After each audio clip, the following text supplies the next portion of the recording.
Alright guys, so I think that Alexander Volkanovski's biggest weakness is his overconfidence, and let me explain. So first of all, we're gonna need to go back to the Max Holloway fight, or the Max Holloway fights.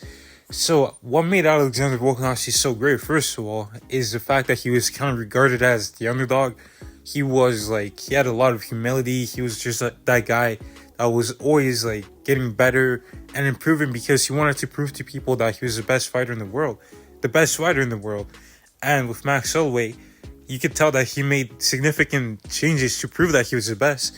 The first fight, he did his thing. He went out there because people didn't really believe in him, so he worked really hard for that.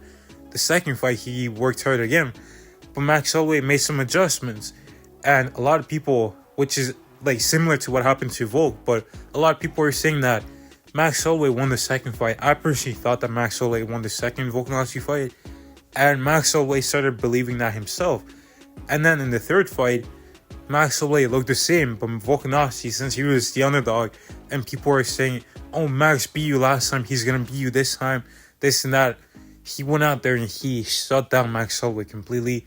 It was his career best performance, in my opinion. But then he went to fight Islam Makhachev, and at that time, he was the number one pound for pound. Everyone was showing him how great he was, and he really was. And he got that good mainly because of his striking. So going into fight with Islam, you look at Islam and you think, oh, Khabib's a wrestler, so Islam's gonna wrestle me. And me personally, I never really regarded Islam as that high of a wrestler. That's why I picked Volkanovski to beat Islam the first time. But I respected his skills. But the problem was Volkanovski's grappling was really good, but he didn't really work on his striking in that camp. And you could tell, because all his attacks was that blitzing, shifting combo.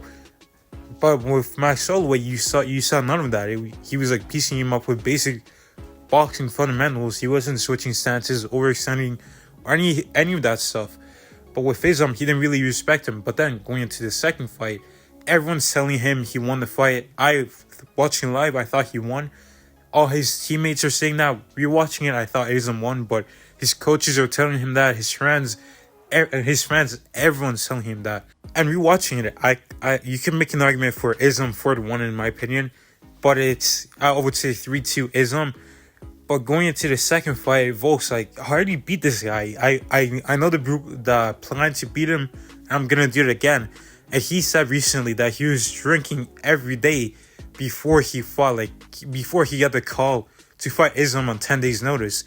Imagine that, you're drinking every day while this guy Islam's in training camp to fight Oliveira, and then Oliveira pulls out and you step in to take on him on 10 days because you think you're that much better than him when it was the toughest fight of your career.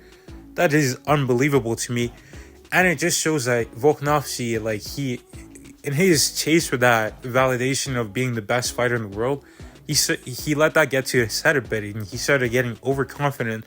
Because a regular fighter, you gotta respect your opponent, and you can't be I'm gonna beat him on 10 days. But the problem is Volkanovski's doing this again.